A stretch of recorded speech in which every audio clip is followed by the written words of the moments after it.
Olá pessoal, sejam bem-vindos ao nosso canal do YouTube. Hoje nós vamos falar sobre um tema muito importante para muitos pais que estão aí nos assistindo. Nós vamos falar sobre quando os jovens não querem amadurecer. A situação é mais ou menos assim, varia um pouquinho só de família para família, mas o drama é o mesmo. Acontece quando o seu jovem cresceu, já tem mais de 20 anos, não está afim de trabalhar, vive jogando videogame, ele pega a bike e sai, não tem planos de futuro, não quer nada com nada na vida, não tem uma vida financeira ativa e nem está preocupado com isso. Aliás, ele vive te pedindo dinheiro para pagar as baladas dele, para pagar as saídas com a namorada. Quer dizer, os anos vão se passando e a sua preocupação só aumenta, porque afinal de contas você não pode nem morrer, né, pai e mãe? Como é que quem vai sustentar esse filho, esse marmanjão desse jeito? Então hoje nós vamos falar exatamente sobre isso. Quando você já tem um filho grande, dentro de casa e como é que você lida com ele. Essa síndrome, esses sintomas, que a gente enxerga nesses filhos, que são preguiça, falta de responsabilidade, essa necessidade de liberdade, de viver a vida, à torta, sabe, sem muitas preocupações, faz o que dá na cabeça. Muitos jovens também acabam se envolvendo com drogas nesse período, é um grande problema. Isso foi estudado em 1983 por um psicólogo chamado Dan Keeling. E ele deu a esse conjunto de características um nome chamado Síndrome do Peter Pan.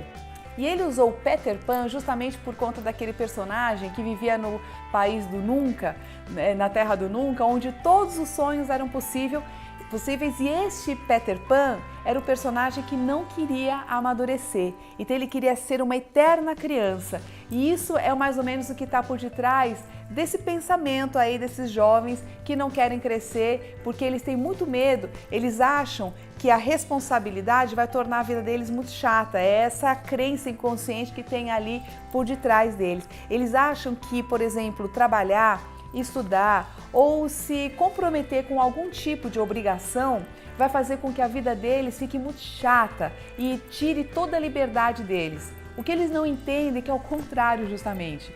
A liberdade realmente virá quando eles tiverem essas responsabilidades que dará o dinheiro para eles poderem fazer o que eles querem da vida deles. Tá? É isso que eles não estão enxergando, eles estão ainda dentro da forminha da criança dentro da cabecinha deles. Agora, por que isso acontece? Por que a criança fica assim? Por que o filho do teu vizinho não é assim? O filho das suas amigas não é assim? Por que o seu filho acabou ficando com essas características tão difíceis? Se você deu tanto amor para ele, se você deu tanto carinho, se você fez todo o esforço que você podia para criá-lo bem. Olha, existem algumas causas. A primeira delas é a falta de limite.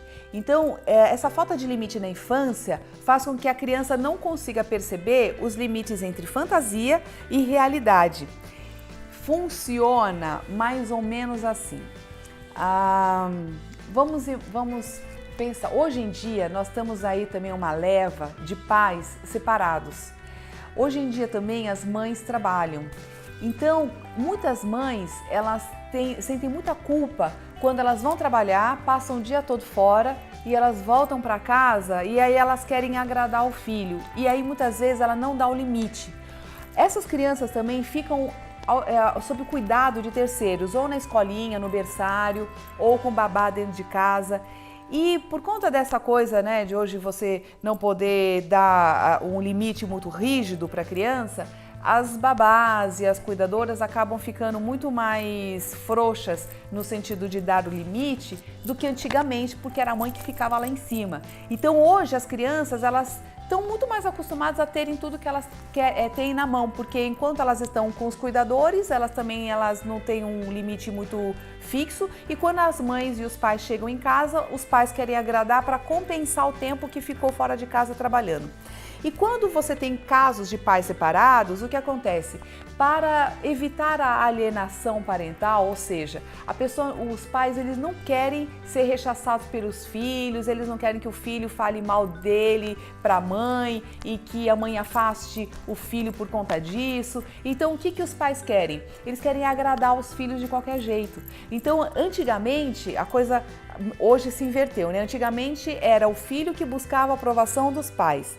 E hoje parece que são os pais que buscam serem aprovados pelos filhos. Então há uma necessidade muito grande dos pais de quererem agradar os seus filhos. Então perceba que invertemos aí a situação. Essa é uma das causas porque hoje nós temos muitos jovens numa situação como essa, com a síndrome do Peter Pan. A segunda causa é a falta de rituais de passagem.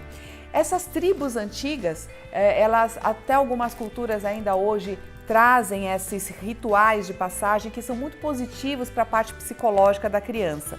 O que são ritos de passagem? São, por exemplo, aqueles eventos que você faz quando a criança entra para a vida adulta. Ou então, por exemplo, o próprio enterro é um ritual, né? Você colocar, as pessoas virem, né, em volta do caixão, se despedir do morto, o enterro e tudo isso. Isso também é um ritual de luto, você deixa ir aquela pessoa. No caso dos rituais dos adolescentes, nas tribos indígenas, antigamente era assim, quando o menino já estava na puberdade, o que eles faziam? Eles reuniam os homens da tribo, iam todos para uma caça, o menino tinha que passar lá por uma situação e quando ele voltava para a tribo, era como se ele já fosse reconhecido como um homem. Então ele já não era mais uma criança e todos esperavam que o menino se comportasse agora como homem. Então existia um marco que determinava em que momento você tem que mudar o seu papel social. Ele deixa de ser uma criança e passa a ser um homem e precisa se comportar como tal. Isso psicologicamente para crianças nessas tribos era muito positiva. Hoje a gente não tem mais, a gente não sabe mais quando termina a nossa adolescência. A gente, hoje, até por uma questão econômica, a gente faz a faculdade, muitas vezes por conta do mercado de trabalho muito competitivo, a gente acaba fazendo pós-graduação e tudo isso são os pais que bancam. E aí a criança ela não sabe muito bem até onde que ela deixa de ser criança, uma pessoa dependente financeiramente, e passa a ser um adulto independente. Então, a falta desses ritos de passagens também acaba prejudicando um pouquinho as crianças a saberem em que momento eles deixaram já de ser criança, né? Outra coisa também que acaba assim, deixando hoje, né? Hoje nós temos a questão da internet, essa questão dos joguinhos, o mundo virtual também ajuda a criança a fazer confusão com essa coisa de ficar nessa síndrome do Peter Pan, né? Porque ele afasta as pessoas da realidade. Então você viver no mundo virtual também faz com que você faça uma certa bagunça entre realidade e mundo de fantasia. E esses jovens aí que não querem nada com nada, eles vivem no mundo de fantasia, eles não estão vivendo no mundo real. Que o mundo real, todo mundo que paga a sua conta sabe como é que é esse mundo, tá? Outra coisa que faz com que os jovens fiquem nessa síndrome é a falta de experiência do trabalho, falta de treino para o trabalho. Porque hoje nós temos uma legislação que protege a criança, mas ao mesmo tempo ele afasta a criança do trabalho. Então, a minha geração, por exemplo, era uma geração que não tinha problema o jovem trabalhar. Eu trabalho também desde pequenininha.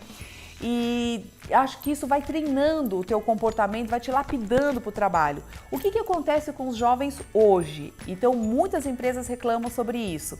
Os jovens chegam no mercado de trabalho com muito conhecimento técnico, porque eles fizeram ótimas faculdades, já vêm com pós-graduação, às vezes já tem uma experiência fora do país, já vêm com uma segunda, terceira língua. Só que o que eles não têm? A experiência prática. Às vezes eles não sabem como se comportar no trabalho, não sabem como se vestir, não sabem como falar com o cliente, não sabe lidar com frustrações no trabalho. Toda vez que o chefe fala para ele, dá uma bronca ou chama atenção, o cara fala, então eu não quero mais nada, ele quer ir embora, vai lá pro RH, pede as contas, por R$100 a mais ele vai para outro lugar, entendeu? Então assim, ele não tem mais esse comprometimento, essa coisa toda, porque ele não teve essa experiência, ele não foi treinado para isso antes. E aí não dá pra gente achar que de uma hora para outra o jovem vai mudar de comportamento. Isso tem que ser treinado durante anos. Então, O último passo, o último ponto, né, que é preciso enfatizar do porquê que a gente tem esse quadro dentro de casa, é que quando esse jovem olha para trás, por conta disso tudo que eu falei, dessa falta de experiência e tal, ele tem muita insegurança, ele não tem autoconfiança. O que é autoconfiança? É você confiar em você mesmo, é você ter respeito por você mesmo, por coisas que você já fez. Então, quando você olha para trás e você vê um histórico de vitórias, você fala, poxa vida, eu sou uma pessoa confiável, eu confio em mim mesmo, eu confio no meu taco. Por quê? Porque eu já tive um histórico de sucesso. Agora, quando eu olho para trás e vejo uma faculdade mal feita, que eu não terminei, outra que eu não terminei, vários cursos que eu pensei em começar e nem saí do lugar, trabalhos que eu nem faço ideia de como é que funciona. Quer dizer, eu não tenho nada no meu histórico que diga o quanto que eu sou boa.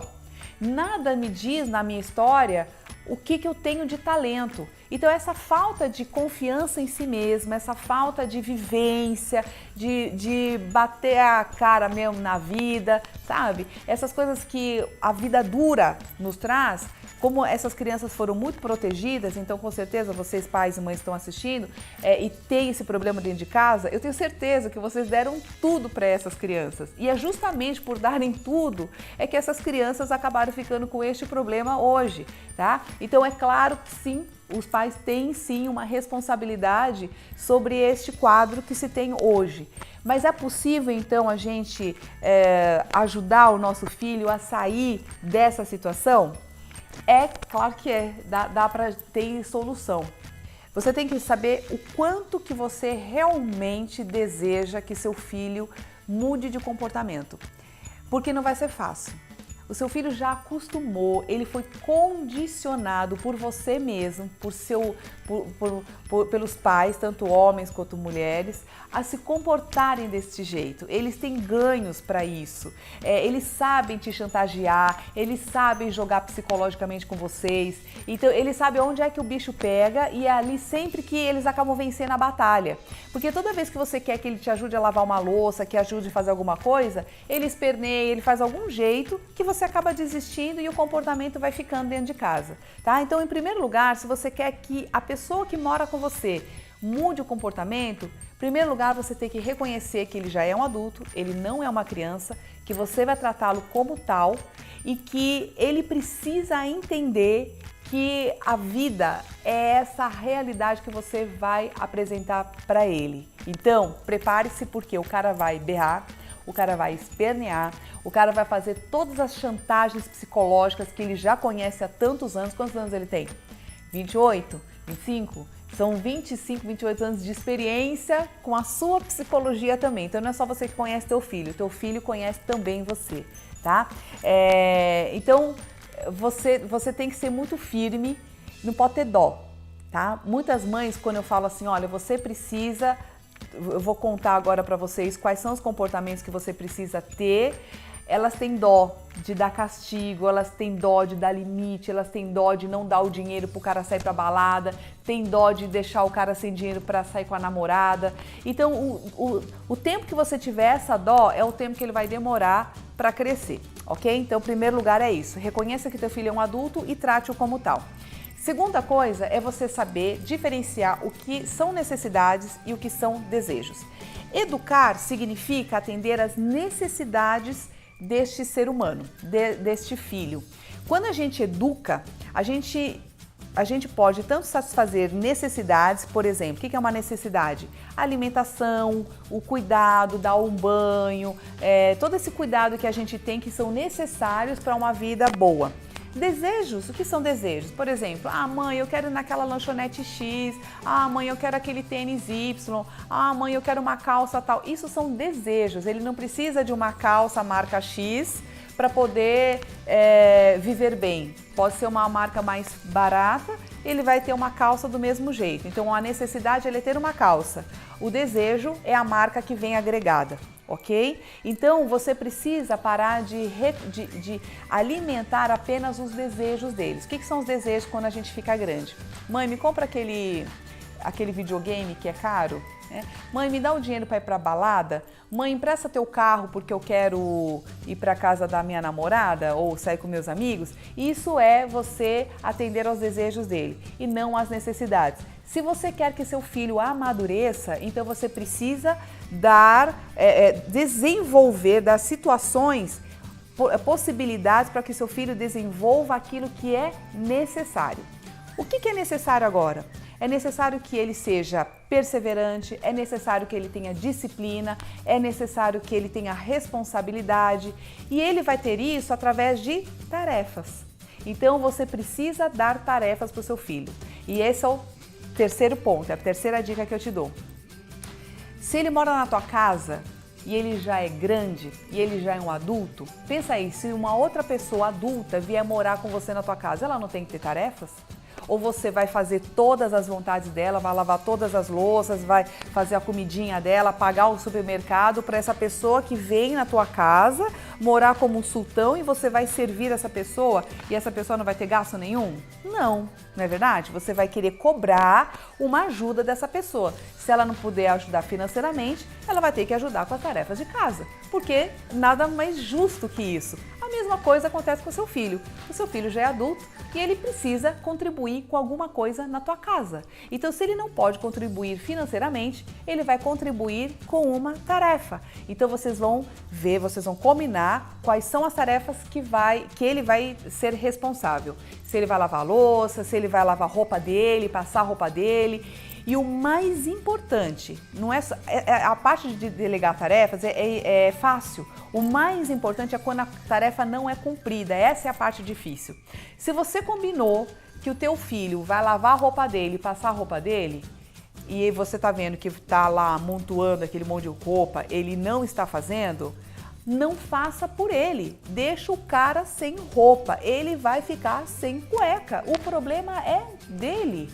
Então você vai falar, filho, nós combinamos e você precisa cumprir essa tarefa. Então ele precisa sentir na pele as consequências do que é não fazer.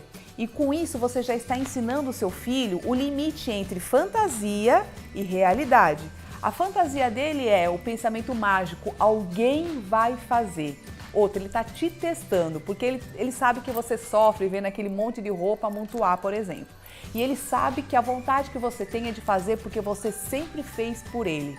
Então ele vai tentar puxar o cabinho de guerra até o ponto que você não aguenta mais. E você tem que segurar firme para que ele não aguente mais e mude o comportamento dele. Então ele vai entendendo que tudo tem uma ação, toda ação tem uma reação. Não fazer nada também é uma ação e também vai ter uma consequência. Então a gente vai ensinando esse filho o que deveria ter sido aprendido lá atrás na vida dele. Onde que você ajuda o teu filho fazendo isso? Punindo o seu filho, né? Punindo o seu filho desta forma. Isso vai dar para ele uma perseverança também maior, uma força maior, quando ele receber um não do seu cliente, não, vai ter que ser desse jeito, e aí o seu filho quer fazer de outro jeito, né? E ele vai acabar brigando com o gerente, porque ele não aceita opinião alheia, ele quer fazer do jeitinho dele, tá? Então ele vai aprendendo que a vida tem também nãos, né? Tipo assim, não, filho, eu não vou lavar a sua roupa, pronto, tá?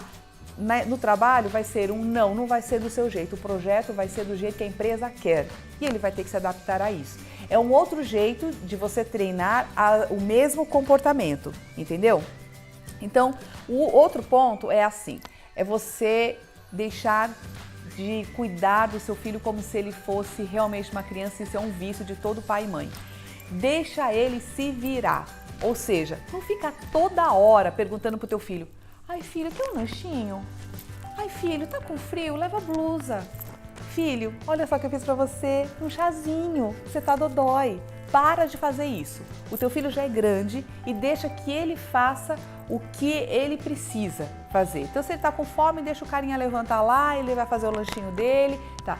Isso significa não amar mais o filho? Não, não. Você está fazendo isso por um propósito. Tá? Você está deixando de premiar comportamentos que são negativos para ele. Então você está fazendo por amor. justamente isso, é o contrário, tá? Então nunca fique achando que o fato de você tirar esses benefícios do seu filho seja uma punição ruim para ele. É algo que ele vai sofrer agora, mas que ele vai ter um ganho secundário com isso. E é esse ganho que você tem que enxergar, ok? Não é porque você deixou de gostar do seu filho, não, tá? E por último, a última dica para a gente tirar o nosso filho dessa situação negativa para ele mesmo é você ajudá-lo a planejar o futuro. Esses jovens, por eles serem muito inseguros, justamente porque eles não têm um histórico de muitas vitórias, eles estão muito perdidos agora e são muito inseguros consigo mesmo. Então eles não conseguem vislumbrar o futuro como sendo algo bem bacana relacionado ao trabalho. Então você precisa ajudar o teu filho a buscar o que ele tem de bom, qual é o talento dele. Pega uma parte do seu dia e dê tarefas para ele. Pega uma agenda de papel mesmo, programa os dias para ele ver o que ele vai fazer em benefício dele próprio. Então, quanto tempo ele vai gastar lá, vai investir para buscar um emprego, para lançar currículo, para falar com pessoas que ele conhece, ampliar a rede social dele, para ele arrumar um emprego. Agora, nunca faça nada por ele. Por exemplo, nunca vá lá falar: meu amigo, arruma um emprego aqui para o meu filho. Nunca arruma um emprego para o seu filho. Deixa que ele arrume o emprego, que o emprego é dele. O dinheiro é dele, então ele que vai ter que arrumar. Porque se você fizer mais isso por ele, mais uma vez você está fazendo um trabalho que não é dele, não é seu, é dele. Você está assumindo uma responsabilidade que é dele e mais uma vez você está perpetuando o ciclo vicioso de dependência, de forma que ele vai sempre depender de você. E nós como pais e mães, a nossa grande responsabilidade, a nossa grande missão como pais e mães é tornar os nossos filhos independentes da gente, de forma que eles possam viver felizes, que eles sejam independentes, que a gente possa morrer em paz, porque eles sabem se virar, não é? Então eu ouço muitos pais falando assim: puxa, se eu morrer agora, como é que fica o meu filho? Ele é totalmente dependente de mim. Você falar isso quando seu filho tem 8 anos, 10 anos, é uma coisa, mas você falar isso com seus filhos quando tem 30 anos nas costas, é muito triste. Eu acho que nenhum pai e mãe deseja isso para os seus filhos. Agora, uma vez que ele já é grandão, uma vez que ele já é adulto, a coisa fica realmente mais difícil e esses são os passos que a gente precisa seguir para a gente poder libertar os nossos filhos e a gente mesmo ter uma relação muito mais saudável, tá legal? Então, boa sorte para vocês aí, meus pais e mães que nos acompanham, e um beijo para você e até o próximo tema.